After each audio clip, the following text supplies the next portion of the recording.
Hi అండి. ఈరోజు మా ఇంట్లో గుమగుమలాడే ములక్కాయ కూర తయారు చేశామండి. దాని తయారీ విధానం చూసేద్దాం రండి.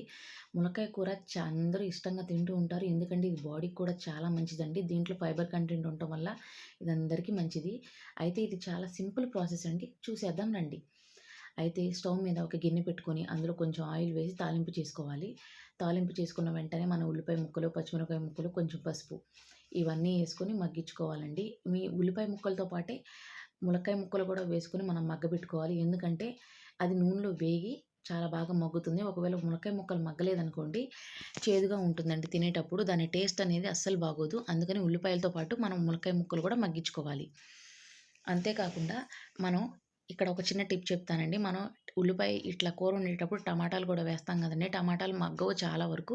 అయితే ఏం చేయాలంటే ఉల్లిపాయ ముక్కలు అవన్నీ పక్కకు జరిపేసి మధ్యలో మనకి ఫ్లేమ్ అయితే ఎక్కడొస్తుందో అక్కడ మధ్యలో టమాటా ముక్కలు వేసి దాని మీద ఉప్పు వేయాలండి. ఉప్పు వేసి టమాటా ముక్కలు పైన కవర్ చేసేసి స్టవ్ అనేది ఫ్లేమ్ చాలా స్లోగా పెట్టుకోవాలండి. అలా స్లోగా పెట్టుకుంటే ఈ ముక్కలనేది చాలా బాగా మగ్గి టమాటాలో ఉన్న గుజ్జంతా రసమంతా బయటకు దిగుతుందండి. అప్పుడు టమాటాలు కూడా బాగా మగ్గుతాయి. అది కూరకు కూడా మంచి ఫ్లేవర్‌నిస్తుంది. ఇది బాగా ఉపయోగపడుతుంది ఏ కూరలో అయినా సరే. టమాటాలు మగ్గకపోతే ఈ చిట్కా అనేది ట్రై చేయండి.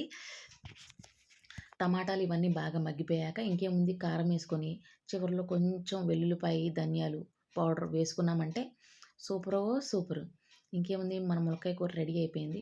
అంతేకాకుండా ఈ ములక్కాయ కూరలో చాలా ఆరోగ్య ప్రయోజనాలు ఉన్నాయండి. ఎందుకంటే ఇందులో విటమిన్‌లు ఏ, సి, ఐరను, కాల్షియము ఇవన్నీ కూడా లభిస్తాయండి ములక్కాయలో. అందుకని ఎక్కువ శాతం మంది మునగాకు కూర, ములక్కాయలు ఇవన్నీ బాగా తింటూ ఉంటారు. షుగర్ పేషెంట్స్‌కి ఇది చాలా మంచి హెల్తీ డైట్ అనమాట అండి ములక్కాయ కూర అనేది. అంతేకాకుండా మనకి ఎముకల బలాన్ని కూడా ఇస్తుంది. అందుకే చాలామంది వాడుతూ ఉంటారు ఇలా ములక్కాయ కూర తినటం అనేది. ఈరోజు నేను ఒక విషయం చూశానండి. మనం అందరం వంటలు తినటానికి ఉపయోగిస్తాము. ఈ మధ్య చంపడానికి కూడా ఉపయోగిస్తున్నారండి.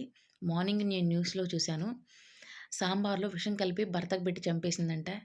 ఏంటో ఈ మధ్య అసలు వంటలు తినటానికే కాకుండా చంపడానికి కూడా ఉపయోగిస్తున్నారని నేను ఈరోజే తెలుసుకున్నానండి. అందుకే బీ కేర్‌ఫుల్. తినేటప్పుడు కూడా చాలా జాగ్రత్తగా ఆలోచించి తింటూ ఉండండి. లేదంటే ఎప్పుడు ఎందులో ఏది పడుతుందో ఎవరికీ తెలీదు. అందుకే జాగ్రత్తగా తినండి. ఆరోగ్యంగా ఉండండి. అంతేగాని ఎవరిలో కలపమాకండే విషయం అట్లాంటివి. ఇలాంటి మరిన్ని వీడియోస్ కోసం సబ్స్క్రైబ్ మై ఛానల్ మీ పల్లెటూరు పడుచు.